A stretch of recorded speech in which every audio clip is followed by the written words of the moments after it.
خوست کې د هیواد د امنیتي ځواکونو په ملاتړ د کرکټ لوبه ترسره او په ترڅ کې د پاکستاني جابر رژیم له لوري پر بېګناه افغانانو وروستی وحشیانه بریدونه وغندل شول. د پاکستاني پوځي رژیم په وړاندې د فرضي کرښې په اوږدو کې د هیواد د زړورو امنیتي ځواکونو د انتقامي برید د ستاینې او له هغوی څخه د ملاتړ په موخه د خوست ولایت د تڼیو ولسوالۍ اړوند د دخیو په سیمه کې د یو تن ملي تجار رئیس اعظم طوفان په ملي لګښت د دوو سیمه ییزو کرکټ کلبونو الماس غرني او کمیل لوبډلو ترمنځ د کرکټ لوبه ترسره شوه او په ترڅ کې یاد امنیتي ځواکونه وستایل شول او ځوانانو ورڅخه بشپړ ملاتړ څرګند کړ. ځوانانو د پاکستاني ظالم رژیم له لوري پر بېګناه افغانانو وروستي بریدونه چې د ښځو او ماشومانو په ګډون لسګونه تنه پکې شهیدان او زخمیان شول هم وغندل او دا یې د جنګ او مذاکراتو په ډګر کې د پاکستاني ریاست ماتې او ناکامي وبلله. د دغه برنامې څخه زموږ موخه دغه وه چې ظالم او جابر ریاست پاکستان د افغانستان خاوره نقص کړې وه. تېره شپه تاسو ولیدل چې د پکتیکا په اورګون کې د افغانستان د کرکټ ځینې لوبغاړي په شهادت ورسول. نو موږ هم ورزشکارانو دا ښه وبلله چې داسې یوه برنامه په لاره واچوو په د خپل مسلک کې خپل دفاعي ځواکونه وستایو تر څو دښمن هېواد ته یو راتلونکي کې ښه غخمتونکی ځواب ورکړي. د تشویق په خاطر همدا مناسب جوړ کړی وي چې دوی نه راوهڅېږي تر څو دغه ګاونډي دښمن لپاره نه راځړاور شي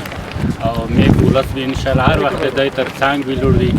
او د ضرورت په وخت کې ورسره تر څنګه راتلی شي د په خاطر همدا مراسم جوړ کړي وي انشاءالله نور بیا تشویق کوو. دا چې نننۍ مراسم د خپل اتلانو د تشویق په خاطر نیول شوي دي، موږ د تل په څېر د خپل اتلانو تر څنګ یو. موږ په ټوله کې له ځوانانو څخه زموږ غوښتنه همدغه ده چې